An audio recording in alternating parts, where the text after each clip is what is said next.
I'm going to show you how I add the triangles and the squares. So I have my triangle here already cut. I forgot to show you how I cut it, but basically I take 2 squares, I cut them in half, and those are called half square triangles.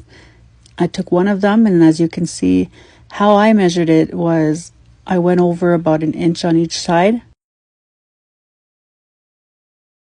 because I like to give myself extra to work with. You can see 1 inch there, and then 1 inch over the end, and then I place it raw edge to raw edge, so it should be straight line raw edge to the end, and I pin it, and I keep just to keep it in place because we're going to have to flip it over next.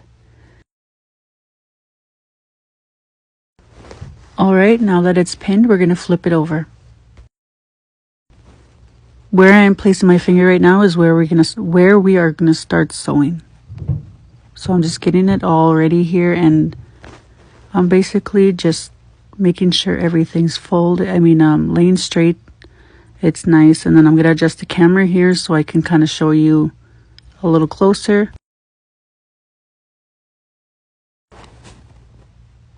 Where I'm pointing right now, or trying to show you up close, is where I want you to start. It should look like this. There you go. Now I'm adjusting again, and I'm getting it ready just to draw the straight line, and I'll show you once I have the straight line drawn, but I do need to go grab my ruler, and I can see it's across the table. Once again, I'm adjusting, just laying it flat, getting ready for it to mark. I grab my chalk, and I'll get my ruler in position here. Gonna start where I showed you, where the thread ends, where the sewn in stitches end basically is where I'm going to start. That's going to be your starting point. I'll show you after this is done, but going down with my chalk and just doing my straight line. I want a straight line here as well. That's important, so that's why I use the ruler. And I'll just show you my line if I can here.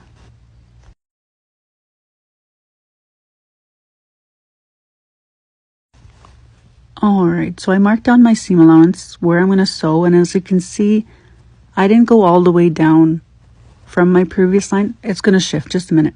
There you go. And so I want to keep it in the seam allowance. I don't want to start.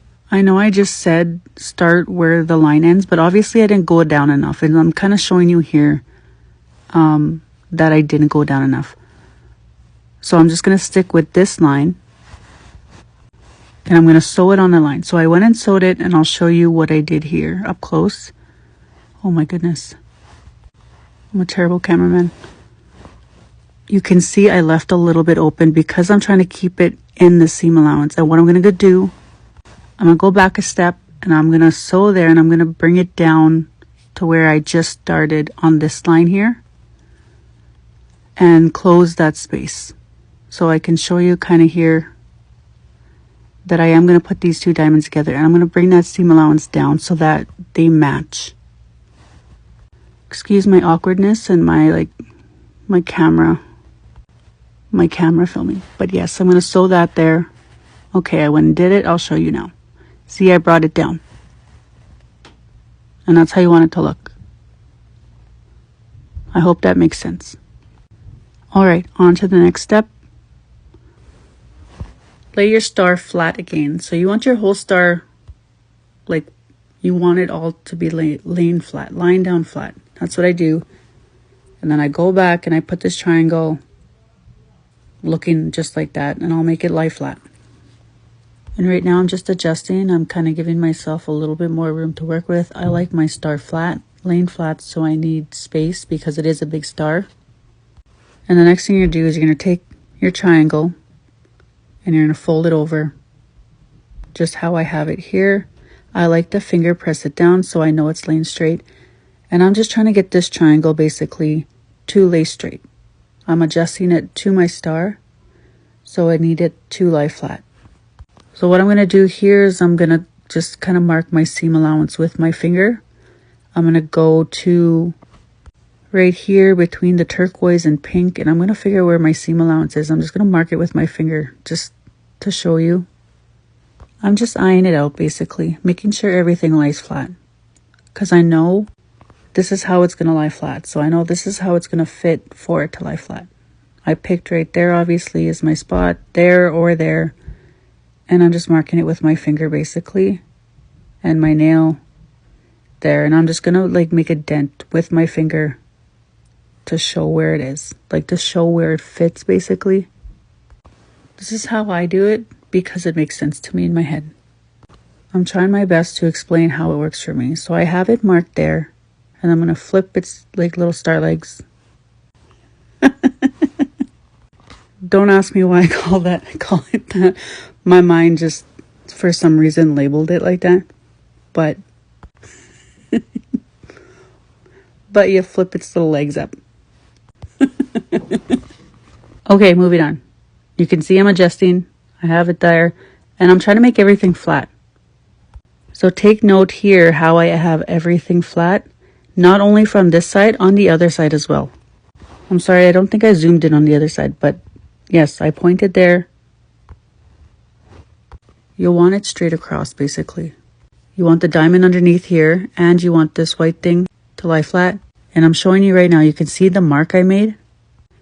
That's where you want your seam, that's where my seam allowance is. So I'm lining it up with my seam allowance in that spot where I marked earlier. And that's where I'm showing you right now. They should line up. So I'm going to adjust until they line up, those places, because I know that when I marked it, that it is going to fit. So this is where I want to adjust so that they are like in the same place. You can see here I'm zooming in on the ends because I'm trying to show you. You're going to take that part, you're going to make sure it's like flipped.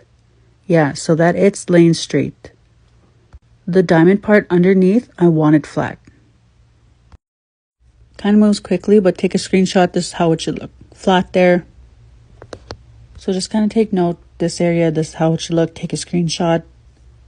Pay special attention. Just, it should look like this. And now I'm going to go down to my end where I know the seam allowance is. It should be along my seam allowance line.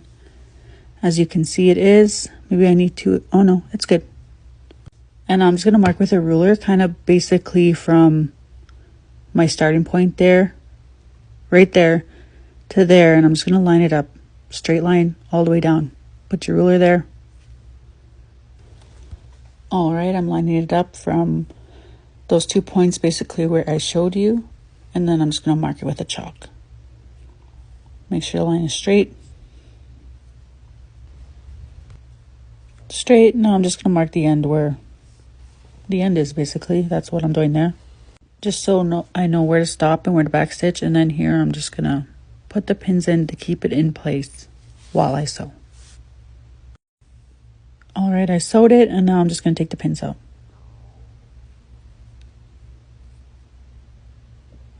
Unfold it, and I'll show you how it looks. I'm basically just finger pressing it down and adjusting. We'll just speed through this a little bit. There, now I'm just showing you how it looks. This is a triangle. However, I do the exact same steps with both triangles and the squares. Make sure you have 4 triangles and 4 squares. Don't accidentally cut your squares in half and have like 12 triangles. 4 triangles, 4 squares. That's what you need to do. I usually do the triangles first and then the squares. This part I am just showing you. I am cutting off that excess because I like how it looks. I know it's there, so I just want it. As you can see, I cut it off. This is how it looks like from the front. Much better. You can see I cut that and made it straight. And I'm going to do to this side as well. Just a reminder, when you're doing your squares, sew all the way to the end here.